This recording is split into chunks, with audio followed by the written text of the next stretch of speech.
It's so great being able to see yourself. Gotta say, I love these flip out screens on both these cameras. So with that, we're gonna go ahead and dive in. Right now we got both cameras recording. So again, we're gonna kind of keep them around the same zoom length, same range. We're using onboard mics. So I'm really excited for this one. Let's go ahead and see how they stand up outside. We've got a good amount of sun so we can see some HDR. So I'm really curious to see if you guys can figure out which one is which. So we're gonna start this off blind. We're gonna do an A and a B test. We'll kind of switch between the two. Again, we're using onboard mics. Everything's kind of set up the exact same between the two cameras. We're getting as close zoom and aperture settings as we possibly can. So let me know what you guys think. With that, let's go outside, have some fun, and I'll see you out there.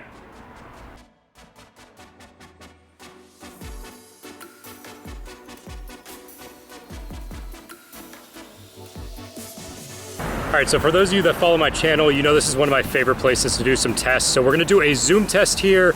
We're gonna do both an optical and then maybe a crop test so we can actually see kind of how the megapixels compare against one another, because again, we're dealing with different cameras, different megapixels, different sensors. So let's start off with the digital zoom test, then we'll go ahead and take a few photos as well, compare HDR as well as overall picture quality, and then we'll do a digital zoom to see how when we crop a photo it looks afterwards.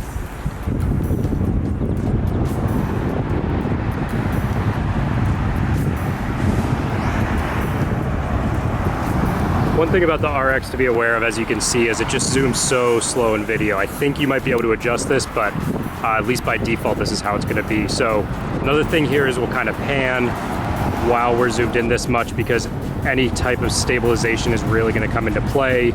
It's also pretty windy right now, so we're gonna see how the wind noise comes through on both of these. Again, using the built-in mics, even though the A6400 does have the option to add an external mic to it, which I really appreciate.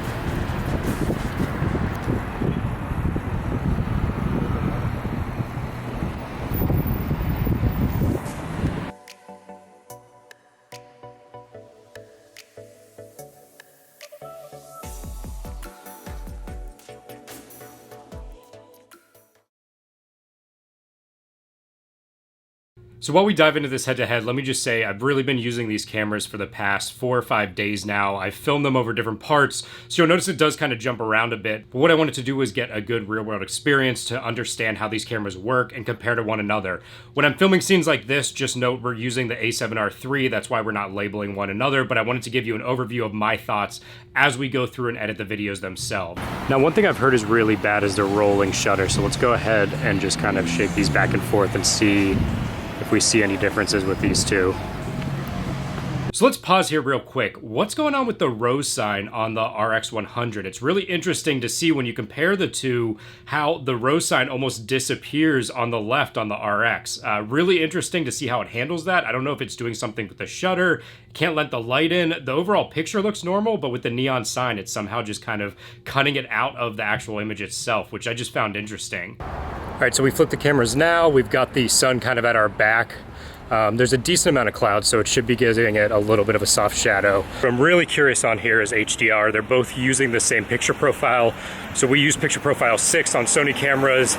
I do that by default on all. They all look a little different when you're color grading them. So we're gonna color grade this footage. We'll see how they look though, since they both support that.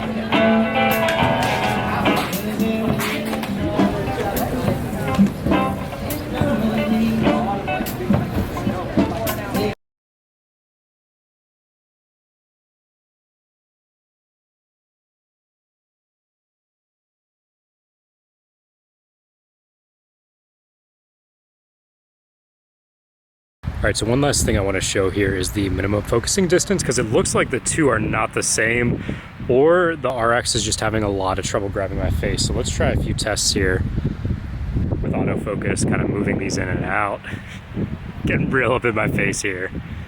Is one focusing faster than the other? I've heard the A6400 is kind of the best in breed right now, so I'm really curious. Enjoy the backgrounds as well right now. Let's see kind of how blurry they look against one another. Anything looks specifically different. All right, right now we're doing a walk test. Gonna see how the stabilization works. We've got a lot of good lines here to kind of balance and see how it works. We're starting off walking. We're gonna walk a little bit faster. These are on the same gimbal, so they should be at the identical amount of shake here. And let's run through the last part here. Probably getting really shaky. So let me pause here real quick, because sadly I was hoping the 6400 with the stabilized lens would somehow beat the RX, but as you can see in this comparison, really on the right side, it's a lot more shaky on the A6400. So something to be aware of. I do hope they do some type of software magic maybe in the future. For me, in general, Sony stabilization isn't the greatest, but I'm hoping they can improve this somehow, either through new lenses or better stabilization in the software itself, even at the sake of a crop.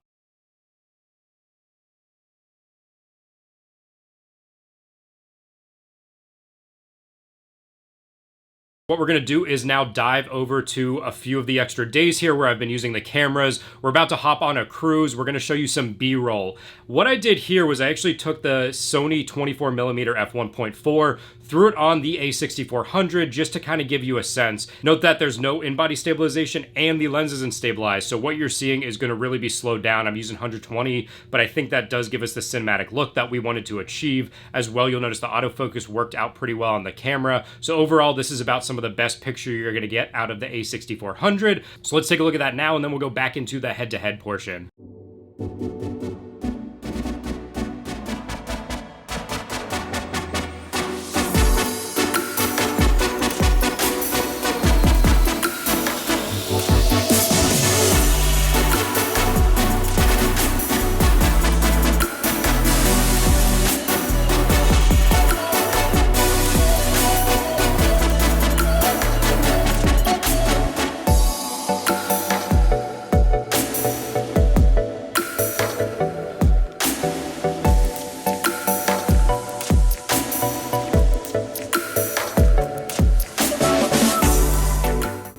Hey, what's up guys? So we just got on the Carnival cruise ship. I think we're gonna have a lot of fun over the next few days. I'm gonna try to bring a few different videos to you, so I definitely brought along my A6400s. We're gonna try that out, continue the head-to-head we started on shore with the RX100 Mark VA. Beyond that then, I brought the 24mm f1.4 from Sony, their new GM that I finally got. So we're gonna go ahead and do a deep dive into that, compare it against the 16-35, which I also have. Then last but not least, I brought the new Sennheiser lav mic, the portable kit. So we're gonna try that out, test some distance, as well as testing autofocus on this A6400. So with that, let's go ahead and dive in and get some more photos and samples from our A6400. So what we're going to do now is take a look at an autofocus test as well as a buffer test. So you'll note, especially when we get to the stills portion of this test, the A6400 is only going to take 11 frames per second while using autofocus, where the RX actually takes 24. And you can really see this in the shot-by-shot scenario. However, personally, I don't think either of these cameras are necessarily going to be used to shoot fast-moving subjects where you really need to hold down the shutter and fill up the buffer. You're not going to be using super zoom lenses. I mean, the RX doesn't even have a lens that gives you any type of super zoom. But I do really want to show you how the autofocus compared to one another. Overall, I'd actually say they were pretty comparable. There was one scene I noticed where it was kind of focusing on the wall instead of Lena's face as she was running at the camera, but they both did a great job once you were in a realistic distance from the camera, grabbing the face of the subject. So I feel like the autofocus on both these cameras is actually pretty comparable. Now you do have things like eye autofocus and some of the animal autofocus nuances that are going to come out with the A6400. If those are important to you, know that they exist, but all in all, just for normal everyday types of shots, you're gonna have pretty good luck with both these cameras and their autofocus systems. Overall, I was honestly super surprised with the results out of what we found throughout this testing. I myself wanted to do this test just because I was curious how these two compared to one another. The RX did really well. I think with the lens I had on the A6400, I would take the RX almost every day. I think for stills, in my opinion, the colors were a little bit better, as well as the overall kind of picture quality out of the stills from the A6400, but it was marginal. You actually get a good depth of field out of the RX100, and by no means is it unusable for stills, but I do felt like the RX performed a little bit better for video in my use cases and my tests here. So for me, if you had to stay inside of that $1,000 price point, and you need really small portability, I'm probably going to lean you towards the RX itself, actually. However, when you actually take into the modularity, especially things like battery life on top of that, if it's important to you, the fact that you can have external mics hooked up to the A6400, it does become much more compelling. If you need a compact system that's kind of out of the box, ready to roll, the RX is a great choice. If you need modularity, you want to upgrade, you want to get better lenses, you want to upgrade your audio over time, the A6400 is is going to be a better choice for you. I think ultimately, if they had a 6400 with in-body image stabilization and maybe a little bit less rolling shutter, that's going to be a clear winner. Whether you tack on another $200, a little bit of incremental upgrades to it, that for me would be the ideal camera to carry in my pocket or my small bag. However, those don't exist today, so I'm kind of torn into which use cases I'm going to go with. However, for me, having an A7R III, I definitely love the fact that I can now travel and I can have an entirely separate body, even though it's an APS-C sensor. So overall, I don't think there's necessarily a clear winner. It depends on your use cases, your budget, and what you want to do in the future with your camera. But hopefully this video provided you a lot of meaningful info that you can now go make that purchase decision with. So that being said, guys, I'm on the cruise right now. I've been having a lot of fun. I've got 2 more videos coming out, hopefully over the next 2 days. I've got to sit down and edit them. As always, though, it's been a pleasure having you here. Go ahead and subscribe if you haven't already, and I'll see you on the next one.